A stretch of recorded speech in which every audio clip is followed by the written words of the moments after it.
After taking the pole position in both Road America and Mid-Ohio, Colton Herta has nothing to show for it. Let's discuss. Colton Herta at one point was regarded as the future of Indycar and an F1 driver to be, but it seems this year that couldn't be further from the truth. Colton started his IndyCar career off quite hot, winning 2 races in his first full-time season, becoming the youngest to ever win in an IndyCar. Though his time in IndyCar has had its ups and downs, many regard Colton highly, including myself, and expect him to contend week in and week out. But what gives this year? If you look at his teammates, Kyle Kirkwood and other young drivers such as Kristen Lugard, who have both been in the series for less time than Colton, they've both found a way to manage getting to victory lane this year. Even on his own team, he has underperformed. Though Colton may lead his team in points, he has only one podium to show for it, and that would be the 3rd place podium in Toronto. If it weren't for Romain Grosjean being a wrecking ball, he has had more pace than Colton week in and week out, in my opinion, and has 2 podiums to show for it. Grosjean has the 2nd place finish in Alabama and a 2nd place finish in Long Beach. The up-and-coming youngster Kyle Kirkwood has been impressing many and has Andretti's only win of the season, Kirkwood being a Long Beach winner. And then you could even look at DeFrancesco, and he's going to DeFrancesco, and that's to be expected, but even Devlin has shown a better pace than he has in previous years. And so why has Colton struggled? Why has he seemingly regressed?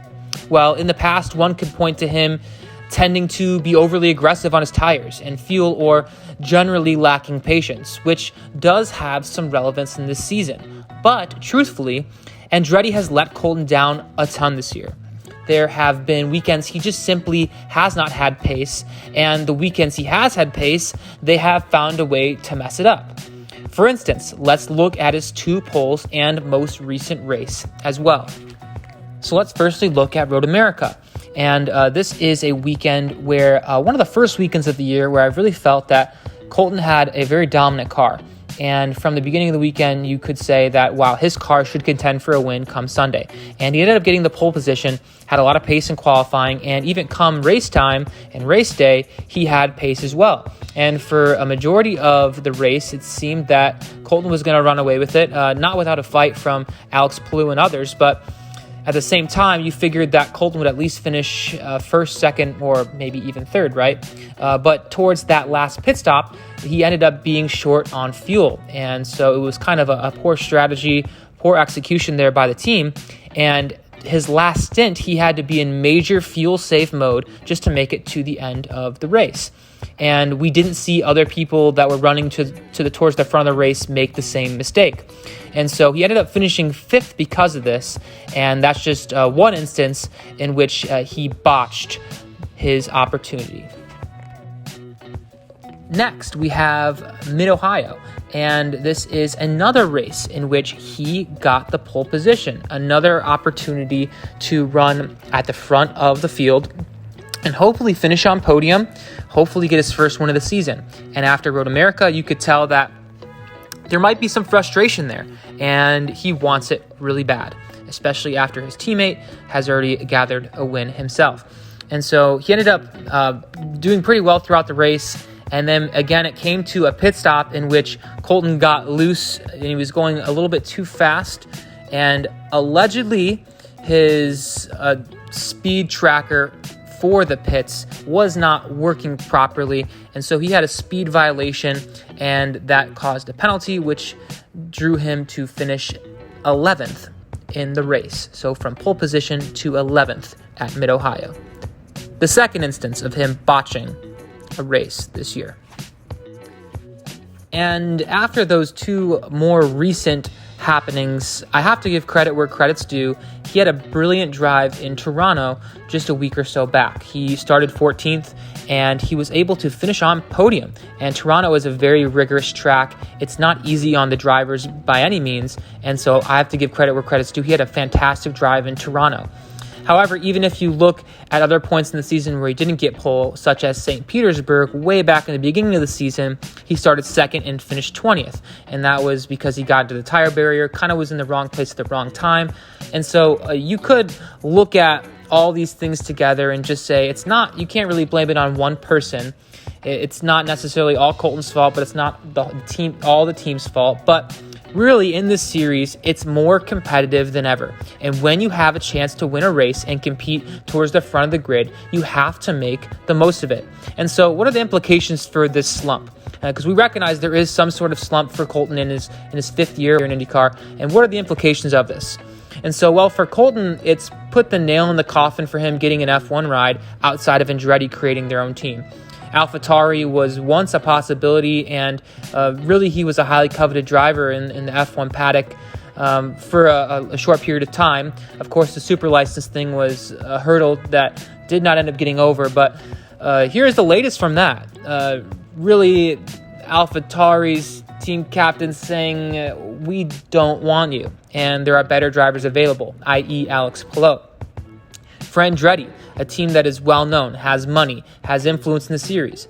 Other drivers take note of this. Other drivers are watching, especially as we get into silly season and when Andretti's trying to recruit drivers to their team. Romain Grosjean may be on the outs. Devlin Gianfrancesco may not be back as well. And so you potentially have 2 spots to fill in your team, and you need results to show for it, right? And so Marcus Ericsson has been tied to Andretti for next year, and that's a really big name, right? But if I'm Marcus, besides the money aspect of things, why would I leave Ganassi for a less competitive car? And other drivers should be asking the same question. When you look at the points, and I'll go ahead and throw it up on the screen, Andretti's 4th in points behind Ganassi, Penske, and McLaren, who has been in IndyCar for much less time than you have. And if you break it down to average points per driver, since some teams have less full-time drivers than others, Rahal, Letterman, Lanigan has more points per driver than Andretti.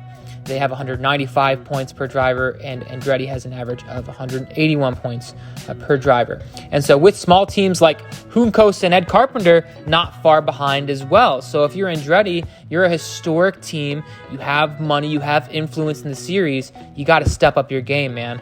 And really, as I mentioned earlier, but since his success a couple years ago, Ganassi and McLaren have really stepped up their game, and Penske has as well. Colton has had success in the past, and that was a few years ago, though, and things change over the years. Ganassi and McLaren have become pretty dominant and have really stepped up their game, and you could say Penske has as well. And as I mentioned earlier, the field is extremely competitive, more competitive than maybe it ever has been. But it really just seems Andretti is just behind the 8 ball as of late. And even if you take a broader view of his 5 full seasons in IndyCar, you would see that his first 3 seasons are super front-loaded. He has a total of 6 wins, he has a total of 9 podiums, and a total of 7 poles in just those 3 seasons. And if you look at his 2 most recent seasons, he has 1 win, 3 podiums, and 4 poles to show for it. And so you'd think he should be growing, not declining.